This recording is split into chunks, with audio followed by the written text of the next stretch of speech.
Hello, AP physicists. We're going to begin where we left off in class today, which was the banked roadway.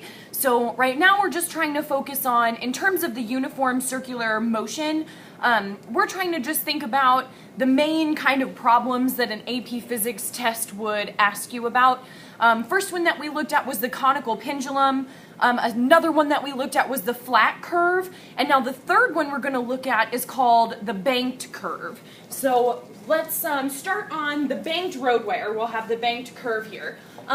When we're talking about a banked roadway, then these problems are designed where friction, static friction, is going to be equal to 0. So the road is designed so that the force of static friction is 0. So that's how we're going to approach this problem first. We will also, as we're looking at this problem, or trying to solve for a variable in this problem, we want to model the car as a particle in equilibrium in the vertical direction, right? Because it would be, my forces in the y direction should be equal to one another if they're in equilibrium. And then it says model the car as a particle in uniform circular motion in the horizontal direction.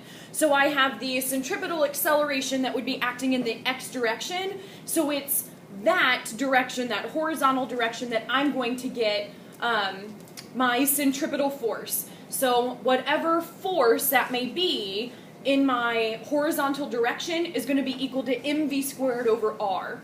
So in the banked roadway, a component of the normal force is what's going to be the force that's supplying the centripetal force. So it's a component of the normal force. And we can find the angle, we can find this banking angle by this formula here. Of course, I'm going to want you to be able to tell me how you derive that formula. That's the biggest thing. So let's draw a picture of what this would look like in terms of the normal force being the supplier of the centripetal force. Okay, so let's assume that we have a banked roadway, and I know I'm very bad at drawing, so I apologize ahead of time for my car. So let's assume that the car is going it's driving in towards the board, so it's driving into. So here's my car. That banking angle there would be theta. So I want to think about the forces that are acting on this car. Now, in a banked path, in a banked roadway, we just said that we are going to say that static friction is equal to 0 because these roadways, these banking angles are calculated, or the road is designed so that way static friction can be equal to 0. So the only forces then that I have acting on this car, if I draw my free body diagram, would be weight, which would be straight down, so there's mg. And then I also have the normal force, which is going to be at some angle. So there's my normal force. Since that normal force is at an angle, we want to make sure we break it up into components. So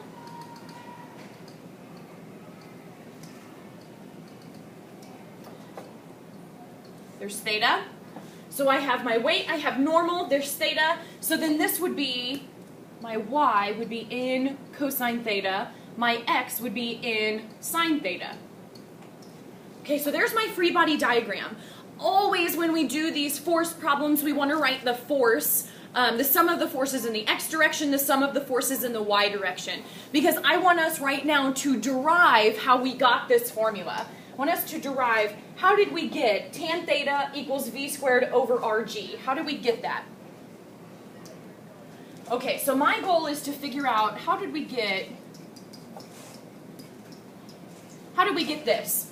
So I know that in the x direction, the only force that I have acting in the x direction would be this in sine theta. So f of x equals, oh, I meant to switch that color.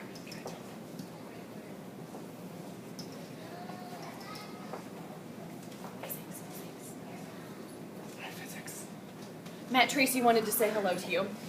So we have the net force in the x direction is just equal to in sine theta.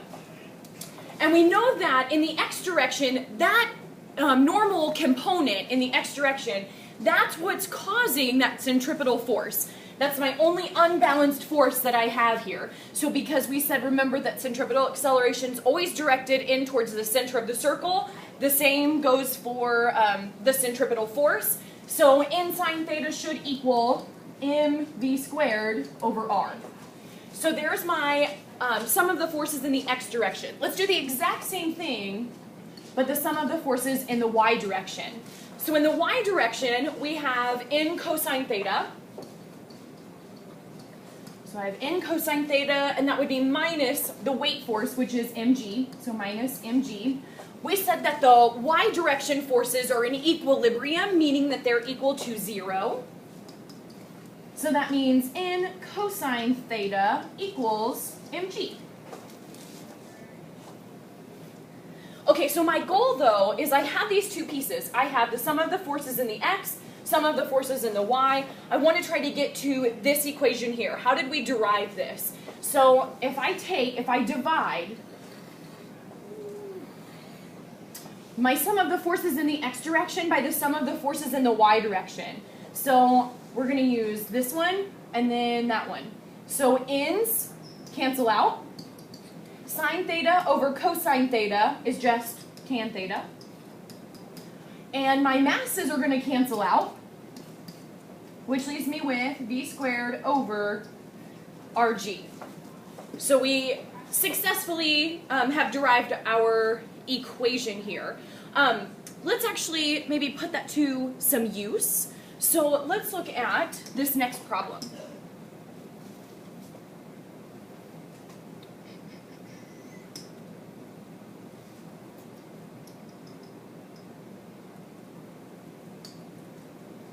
Alright guys, so a civil engineer wishes to redesign the curved roadway in such a way that a car will not have to rely on friction to round the curve without skidding.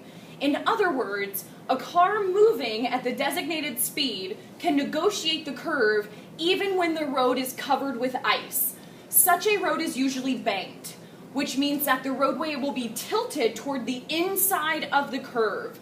Suppose the designated speed for this road is 30 miles per hour, and the radius of the curve is 35 meters. I want to know then at what angle should the curve be banked. So I'm trying to find theta. They gave me a speed. They gave me that the speed for that particular road is 30 miles per hour, and they also gave us a radius, which is 35 meters. So I know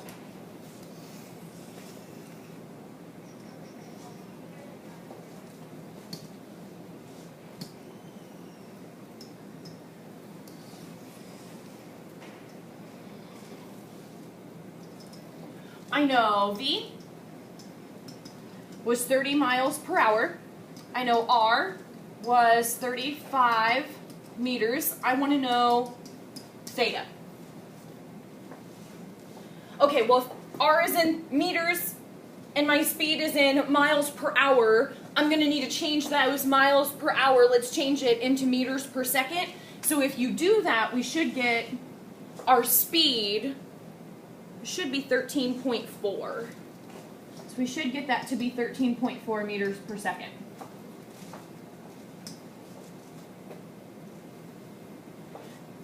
All of this work that we just did on the previous problem to derive that tan theta equals v squared over rg, I want to use that.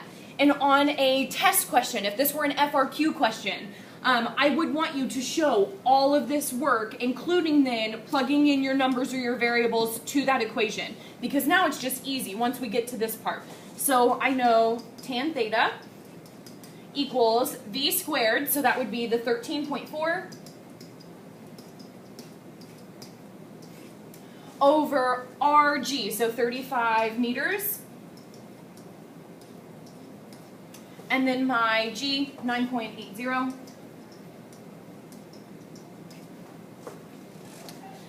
And to get theta by itself, I'm going to end up taking the inverse tangent of all of that. If we do that, our theta should give us about 27.6. So that should give us about 27.6 degrees in terms of our banking angle. Okay? So that would be an example of doing one with the banked roadway. Now let's look at another possible problem that they could give us, which has to deal with the Ferris wheel. So we have a child of mass m rides on a Ferris wheel as shown here. The child moves in a vertical circle of radius 10 meters at a constant speed of 3 meters per second. We want to determine the force exerted by the seat on the child at the bottom of the ride, and then they want you to express your answer in terms of the weight of the child, mg. So that means I want to have like a factor times mg. And then I want to do the exact same thing for the top of the ride. So we're trying to determine the force exerted by the seat, which means I'm trying to find the normal force that's being exerted on the top for the child, and then the normal force that's being exerted on the child at the bottom of the Ferris wheel. Okay, so when we're doing this, we want to do, they asked us to do the bottom one first, so let's do the bottom one first. And if we think about this conceptually, if maybe not everybody has ridden on a Ferris wheel, but if you have maybe been driving and you've gone over a hill, when you get to the top of that hill, you actually feel lighter. You kind of feel like a sense of weightlessness a little bit. But you definitely feel lighter. And maybe if you're going down more towards the bottom of that hill, you feel a little bit heavier. Same kind of principle is going to apply then for a Ferris wheel. At the top of the Ferris wheel, the child should feel lighter. At the bottom of the Ferris wheel, the child should feel heavier. So if we're thinking about that logic, then that means that our numbers or our math should add up to that as well. So let's do what the normal force would be exerted on the child when the child's at the bottom. So if we're drawing our free body diagram here, I have weight force that's acting on the child, and then I'm going to have the normal force as well, right? Because if we're doing the bottom one first, then the seat is pushing up on the child's weight is interacting also with the seat. So we have weight and we have normal force. So I have normal, I have weight. Gabby Griffin, if you're here, I need to see you in the office, please. Gabby Griffin to the office. Okay, so in terms then of the sum of the forces that are acting on this child, they're all in the y direction. So I know that sum of the forces in the y direction, and let's actually say that this is the normal on the bottom. Let's say BOT just to represent that we're talking about the normal when the child is at the bottom of the Ferris wheel. So I have some of the forces in the y direction would be the normal on when the child's on the bottom minus the weight force, mg. We know that they're moving in uniform circular motion here, so there's some type of centripetal acceleration. So this should all have to equal mv squared over r, right? I have centripetal force that's acting here, so that I have a centripetal acceleration, so it has to equal that. They asked us to find, though, what the normal force would be. Let's find an expression that says the normal force when the child's at the bottom is equal to this. And they want us to do that in terms of mg. So if I set this where I get in bottom, I would have the normal force on the bottom equal to mv squared over r plus mg. Okay, well, I still need to think about this in terms of mg. And right now, I don't have this all in terms of mg. So to do that, in bottom, I want to factor out mg. So if I factor out m here, that's just going to leave me with v squared up here. But this didn't have a g to begin with, so that means I'm going to have to give it one when I'm factoring that g out. So this would be v squared over rg, because if I multiply those g's, that g divided by that g, those would cancel out, and that would give me mv squared over r, which is what I have here. And then plus, if I'm factoring out mg here, that'll just be plus 1. So if I'm thinking about this again, we said that the child should feel heavier at the bottom of the Ferris wheel. Since we have this +1 here, there's a pretty good indication that that child is going to feel a little bit heavier. I want to do, though, the exact same thing for the child at the top. So when the child is at the top of the Ferris wheel, we want to think about, we need to think about direction here.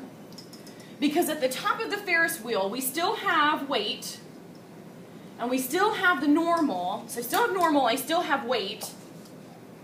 But when the child's at the top of the Ferris wheel, I want to think about that centripetal acceleration is going to be directed in towards the center of the circle. So that means then that in this case, it would be my weight force that would be more in this positive direction if I make it that way.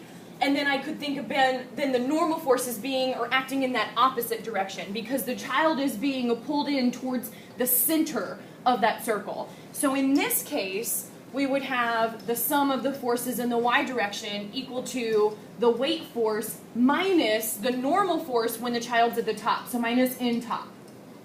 And that's going to be equal to mv squared over r.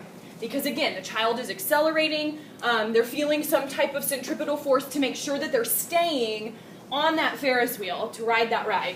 I still want to solve then for my normal force at the top. I want to come up with an equation. That was our goal here. So the normal force when the child is at the top, so n top, is going to be equal to mg minus mv squared over r. But again, I need to show this in terms of mg. So that means I want to try to factor out mg here. So n top equals, if I'm factoring out mg, 1 minus my m would be good here, so I'd be v squared over rg. So that would be what the child would be feeling for the normal force if they were at the top of the ride. So we came up with these two equations here. That's what the problem asked me to do.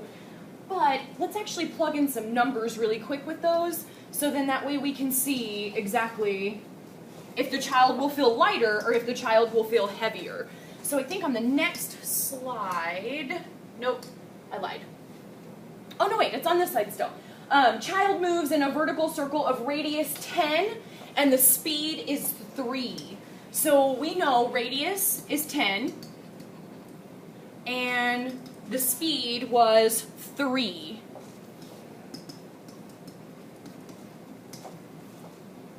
Okay, so I know radius, I know speed, I know, we know what g is, but we want this in terms of mg. So let's actually find the normal force on the bottom, when the child's on the bottom. If we do that, then in bottom equals mg. Let's plug in our numbers that we have here, because they didn't tell us the mass of the child. They just said the child has a mass of m. And they said they wanted the normal force when the child's at the bottom in terms of mg. So I want to leave that here. So I know v was 3. So I'm going to have 3 squared over the radius, which was 10 times 9.8. All of that is going to be that plus 1. If I do that, the normal force that's exerted on the child at the bottom of the Ferris wheel, that should give me 1.09 mg. So that's saying that he's definitely at the bottom going to feel a little bit heavier than his actual weight, just would be mg. So conceptually, we know that he should feel heavier. We can show that also by this factor of 1.09. I want to do the exact same thing for in top. Let's show that he would feel lighter at the top of the Ferris wheel. So we have mg, that would be 1 minus my 3 squared over 10 times 9.8. If I do that in top, the normal force that's exerted on this child at the top should give me 0.908 mg. So he actually feels lighter when the child's at the top of the Ferris wheel. So all of this stuff would be a really good FRQ question in terms of what's the force exerted on the child by the seat at the bottom, what's the force exerted on the child by the seat at the top. We can show that the child does feel lighter at the top, and the child does feel lighter when they're at the bottom of the Ferris wheel. Okay, so we're going to stop here. We're going to do some practice problems from section 6.1 tomorrow in class, and then we'll keep going with section 6.2 as well. So you all have a wonderful night, and I will see you tomorrow. Bye!